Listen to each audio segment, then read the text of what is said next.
Yo guys, Spiderbot here. This is a follow-up video to yesterday's trailer analysis. I'm going to be looking further into the trailer. Admittedly, I mean, even though I did spend a fair bit of time on the trailer analysis yesterday, I had to pick up my kids and take them to the eye doctor. My oldest had an eye appointment. She actually has to get glasses, but I wanted to get it done and out there. And also, I mean, I'm just one set of eyes. Now that we've had 84,000 plus sets of your eyes looking at this stuff and giving feedback, etc., and me having a chance to go back through it and look at more stuff, we're going to go through it again, and identify other things that we didn't the first time around. So let's get to it. Also, at the end of this, remember where I was talking about the press release and I ran the trailer and I left the trailer volume too high? Well, I'm going to put that at the end of this video again, but I'm going to lower that trailer volume so you can actually hear me talk. So if you didn't get what I was saying yesterday, then it's there for you at the end of this video today. All right, let's go. Okay, so in this first bit, we're going down Broadway, but take a look at that cell on the right-hand side right beside the hallway. Now, this is probably nothing, but it sort of got my interest for whatever reason. It looks like there's something hanging from the ceiling, whether it's a sheet or something. But there's really no reason, in my opinion, for it to be rustling as though there was wind blowing through there. I mean, unless the roof is gone off of Alcatraz or whatever, why would there be wind blowing through the hallways of the prison? Now, doesn't that look a little bit like an image of a ghost? Doesn't it, like the top end of the ghost? Maybe it's Casper, the friend of the ghost. I don't know. Like I said, it's probably nothing. It's probably is just a rustling sheet or something that's hanging off the ceiling in that cell, but I don't know. What do you think? Okay, this next bit is the library, and there are a few things I want to talk about. Number one is that I think it's the starting area, simply because you have what looks to be an Olympia on the wall, available to be purchased on the wall, and I mean, the Olympia has been available on pretty much every single map in Black Ops 2 as a starting area weapon purchasable off the wall.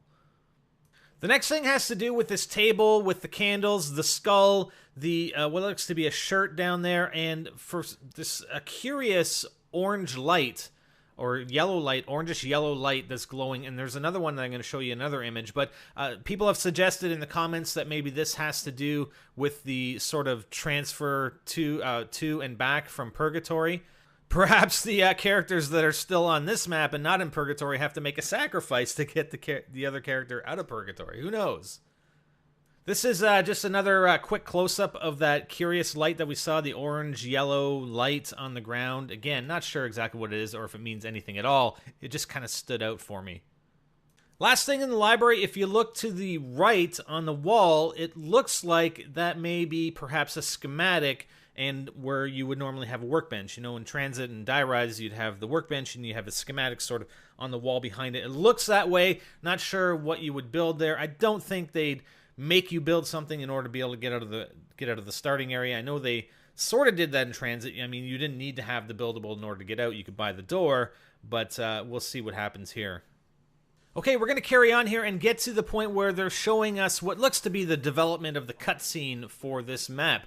Now look at this character model they're using. I mean, he did look familiar when I first watched through this trailer, but people have pointed out in the video comments that it, in fact, looks like Lev Kravchenko. Kravchenko was a big part of Black Ops 1, played a smaller part in Black Ops 2, and he was actually killed depending on what choice you made during the interrogation scene. He was either killed by Mason or Woods, but definitely looks like Kravchenko in this image. Now, I mean, they could be using any character model they want during development, right? I assume, and I'm not a developer, but I assume they could take another character model, slap it on top, and that would be the new character for that cutscene. Because I really can't see them working Kravchenko into the cutscene, but you never know. You never know. Regardless, it definitely looks like him, and 95% sure that that's the character model they're using during the development and recording of that little portion of the trailer.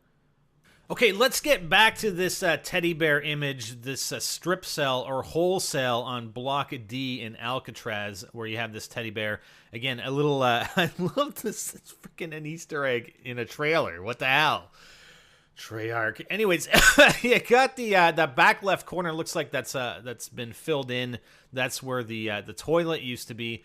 Now we're zooming in here, and if you look above and to the right of that teddy bear, it almost looks like there's a face or a picture or an outline of a man in the floor. I mean, it could just be coincidence. It could be something that they, Treyarch worked into the this little Easter egg along with the teddy bear. But and the reason why I mentioned yesterday about Cell 14D, because that was one of the ghost stories from Alcatraz that I covered yesterday. Cell 14D, one of the wholesales, is believed by some to be very active with spirits. Visitors and employees have reported feeling a raw coldness, and at times a sudden intensity encompasses the cell. Tales have been told of an event in the 1940s when a prisoner locked in 14D screamed throughout the night that a creature with glowing eyes was killing him. The next day, guards found the man strangled to death in the cell. No one ever claimed responsibility for the convict's death. However, the next day, when doing head counts, the guards counted one too many prisoners. Some of the guards claimed seeing the dead convict in line with the other inmates, but only for a second before he vanished. So perhaps that's a little Easter egg. That's the guy from Cell 14D who was killed. Okay, so one thing I noticed with this little scene here, and I know I talked about the lift cart being a buildable component for the zombie shield possibly. If you look to the left of that lamppost, and we're going to zoom in a little bit, looks like there's a buyable weapon on the wall. I'm not sure what it is because it's very, very hard to get an actual image. It looks small. It looks like it's either possibly a B-23R or an SMG. Maybe the PDW-57 is back. Maybe the AK-74U. It's too blurry to tell even zooming in, but it doesn't look like it's an assault rifle. An assault rifle would probably have more width to it. Same with an LMG or whatever else, or a sniper, for instance. Of course, we gotta talk about the Thompson again. I mean, look at this thing; it's freaking beautiful, beautiful. It's actually called the Chicago typewriter. We'll call it. I mean, it's a Thompson Chicago typewriter. I mean, look at that freaking drum magazine. Oh, anyways, I almost think that it might be a buildable weapon. I know two players have it in this scene. It still may be possible that multiple players can get it. It would almost make sense. I mean, it's a beast weapon. I mean, getting that thing out of the box, are you crazy? I think you should build it. I think it should be a buildable weapon. But either way, it's going to be kick-ass. And, oh yeah, we're going to be playing with that all day and all night long. And then I wanted to draw your attention again to the writing on the wall. I have no idea what language this is in. Maybe you linguists out there that are watching, I haven't seen any comments or tweets about it. And then there's something on top of that cabinet. I don't know if it's anything. I really don't even have any idea what it looks like. Trying to zoom in, gets kind of blurry. So it just looks like there's something in it. It looks out of place. It looks odd. So that's why I thought I'd mention it. Okay, so we're going to get back to the scene and the image where Ray Liotta is shooting up his LSAT and talk about a few things, because this had a lot of interesting things that we looked at yesterday. We're going to look at them a little bit more in depth here. All right, first thing is what I identified yesterday as the possibility for a new trap or a trap activation switch that we've seen on previous maps, and people identified, Spider, why didn't you look up the ceiling? Well, you look up at the ceiling, yeah, you got these spikes coming down, so it looks like it's some sort of ceiling spike trap. I think from the position that Liotta is standing in, it would probably spike him and kill him, but if he's standing on the other side by where that, presumably that advanced hellhound or whatever the hell it is, if he's standing over there and activating it by the switch, then it would come down and spike crush the zombies or anything else that would be underneath. All right, next thing, and it's hard to get a clear picture, but going back to the zombie shield, and on Transit you had a car door that was the second component to the second and final component to the zombie shield with the lift cart.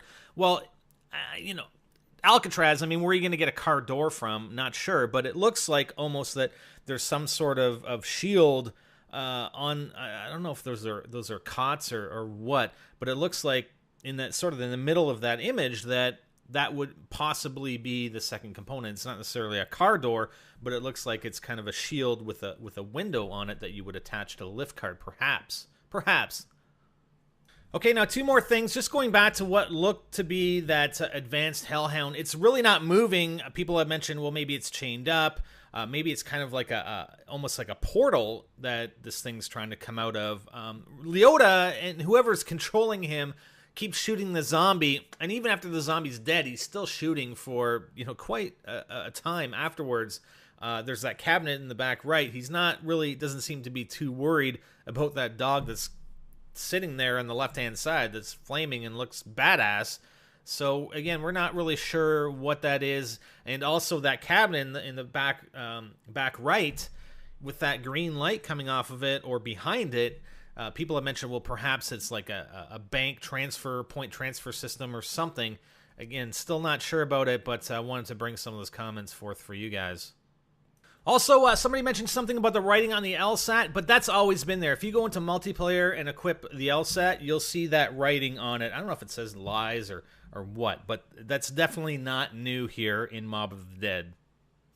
Next up, we're going to look at another weapon. I think people have been mistaking this for the MSMC when it in fact is a mini Uzi. I mean, take a look at, you know, around the grip of the MSMC. It's clearly not an MSMC and more akin to the mini Uzi. Perhaps that is the buyable weapon that we saw earlier in the outside image of Alcatraz. Now, I don't think you're going to mistaken this for the FNFAL, of course. And then we've got Madsen going to town with the Executioner. Now, one other thing I mentioned yesterday was the possibility that is stemming up behind Madsen to his right. Yeah, I don't think so. If you look at the full-blown image of the perk machine, no. We have seen no evidence of perks in the trailer. Okay, we're going to skip to the next scene, which is outdoors Alcatraz, and it looks like there's an activatable switch in that bottom left area, and whether it activates this orange device, I know we talked about it yesterday, that might be a possibility. Also, we have these images, 2 images of these eyes, and I tried to look up and tweet out to see if we can find an exact match, because it's kind of almost like the eye of the medicine man or Illuminati eye, but I couldn't really find an exact match to that symbol, so we're not sure exactly what it means. I know they've had Illuminati symbols in previous maps like Ascension, etc., with the triangle and the eye at the top, but again, couldn't find an exact match, so we're not exactly sure how that's going to fit in with the map. Okay, that's it for what I covered yesterday, but next up is a portion of the trailer that I just completely edited out. I watched the trailer, and then, like I said, I was trying to, I edited it pretty quickly as far as getting the zombie portions out, and I completely missed this whole section. But anyways, I don't think this is a boss zombie. I mean, it may be perhaps a stronger zombie, perhaps a zombie like the Shrieker from Shangri-La. He's just a bit of a pain in the ass. He's harder to kill, whatever. This is not the Warden. This is, I repeat, this is not the Warden. This is a prison guard.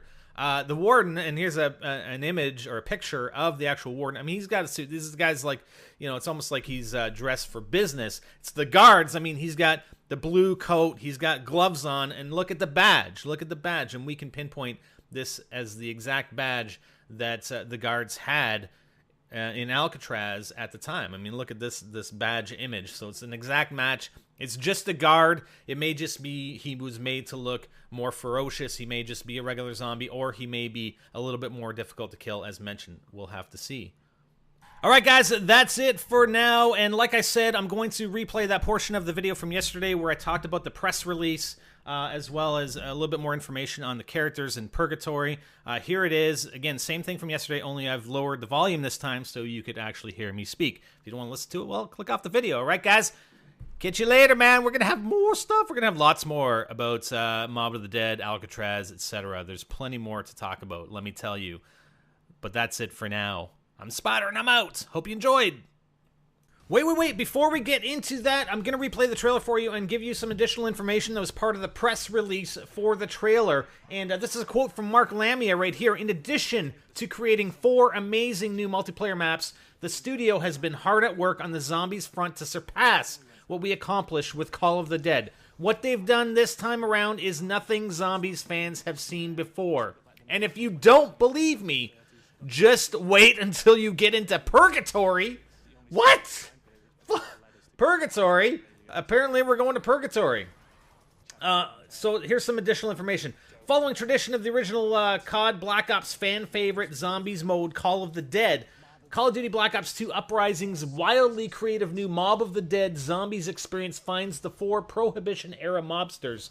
Billy Handsome, played by Leota, Al the Weasel Arlington, played by Pantoliano, Salvatore Sal DeLuca, played by Paul Menteri, and Michael Finn O'Leary, played by Madsen, serving time in Alcatraz prison, only to discover that being behind bars is the least of their problems. With plans to break out of Alcatraz foiled by the rise of the undead, the quartet of inmates will have to lean on their mob-derived skills with firearms, blunt instruments, and improvised weaponry as they battle the zombies infesting and overrunning the island. Interesting. In order to survive, players must work their way through the steel cells and aging concrete buildings while fighting off a multitude of zombified prisoners and guards trapped on the island with them. Additionally, if a player becomes an unfortunate victim, Mob of the Dead's new feature known as Purgatory sends players into the afterlife. This new twist on zombies gameplay is ripe with its own set of objectives and offers fans a truly new and unique experience. So it looks like, you know, when you die off, this Purgatory is actually a playable area of this freaking map. Are you kidding me? And that might be the tie-in. Perhaps that is the tie-in back to what we've already experienced. Perhaps that's, maybe we'll find Richthofen there. Who knows? I mean, that's where he is kind of, right? In the ether, Purgatory, whatever. Holy shit. Anyways, let's get into the trailer breakdown. I just wanted to bring you that direct from the official press release.